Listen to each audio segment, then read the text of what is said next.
In 1993, Marine World Africa USA in Vallejo, California, sought to acquire 4 false killer whales on their federal permit. But the statutes for capturing dolphins in U.S. waters require lengthy, expensive studies to assure their removals do not jeopardize local populations. None had been done for false killer whales in U.S. waters, so Marine World looked elsewhere.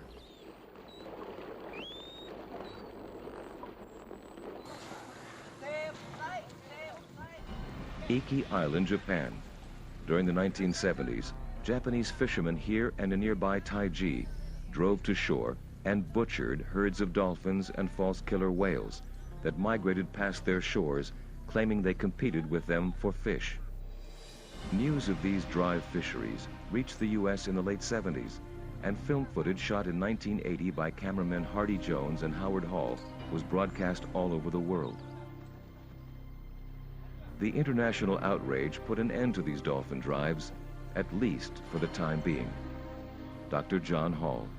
In the early 80s, Seaworld had learned that it might be possible to enter into a business arrangement with the Iki Island fishermen, who had largely phased out the drive fishery because of the negative worldwide publicity in the late 70s, to start selectively driving dolphins, including false killer whales, into shallow water where Seaworld and other ocean area, including Marine World, could select the beautiful few and then allow the fishermen to slaughter the remaining dolphins and false killer whales, the rejects.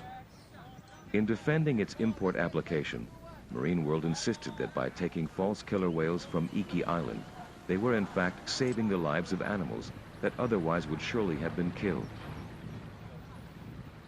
Seaworld and other ocean area continued to underwrite this drive fishery in order to obtain false killer whales.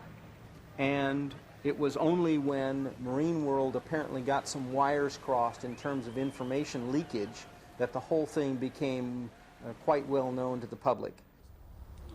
When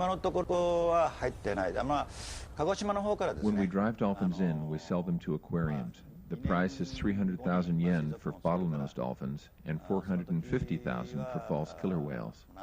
Not all dolphins caught can be sold or are proper for aquarium use. Some are too old. Those that don't go to the parks are killed, and the meat is sold. This undercover video shows false killer whales captured in a Japanese drive fishery and destined for marine parks. The fishermen themselves were reimbursed only for their time and fuel, whereas most of the profits went to places like the Tokyo-based Dolphino Corporation that brokered the animals, and Jay Sweeney, who is often contracted by facilities like Marine World to pack and move them. In 1992, Sweeney was asked about his involvement. No, I don't work with Japanese fishermen at all. I don't even know who they are. 3 years before this interview, however, Hardy Jones filmed Sweeney and U.S. Navy personnel at Taiji, Japan, removing and loading 2 Risso's dolphins. Navy personnel and Sweeney himself pleaded with Jones not to film their activities. We can do things together. I can help you, in the years to come. Yeah, and you can blow it right now. Jones refused his request. I'm just taking pictures of an event related to dolphins, as I do all over the world. Seaworld's effort to bring back the drive fishery was so successful that even the U.S. Navy was buying dolphins from Japan. I have some videotape of you working with Japanese fishermen. Yes, but that is, the Japanese fishermen are responsible for removing the animals from the water. I am on the scene to oversee that process does not harm the animals. But I don't work with them. You pay them? I don't pay them. My client pays a Japanese agent who pays them. The conservation community challenged Marine World's import permit under regulations of the United States Marine Mammal Protection Act of 1972, which requires documentation that the captures were humanely conducted. Marine World could provide no such documentation, And in the summer of 1993, the U.S. National Marine Fisheries Service denied Marine World Africa's permit to import dolphins from Japan. Prior to this ruling, however, other facilities like Hawaii's Sea Life Park, the Indianapolis Zoo, Miami Seaquarium, Sea-Rama in Texas, Gulfarium in Florida, and the Shed Aquarium had either imported animals from Japan or had permits naming Japan as the collection point. Foreign facilities in Japan, Indonesia, Thailand, Singapore, and Hong Kong were involved as well, and to this day continue to acquire animals through the drive fishery.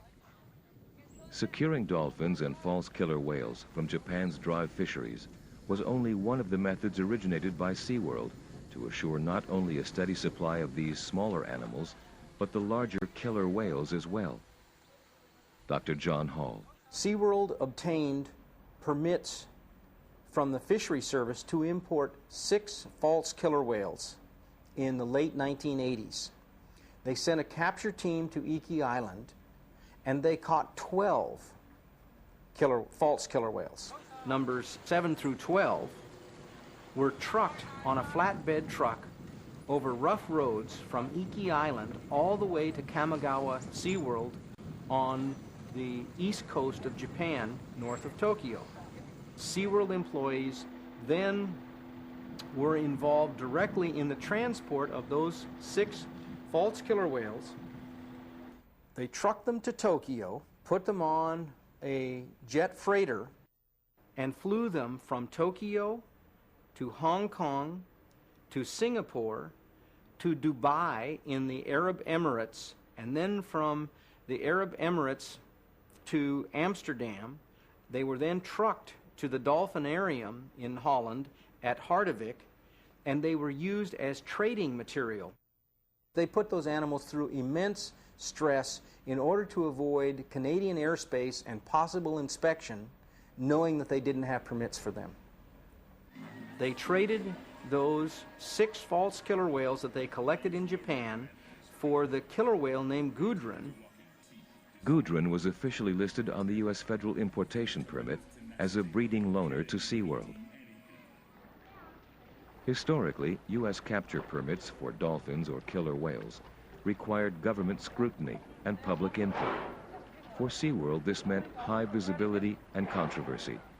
Yet if they bought killer whales from other facilities or borrowed them for breeding purposes, they could bring them into the U.S. with little fanfare and less regulation.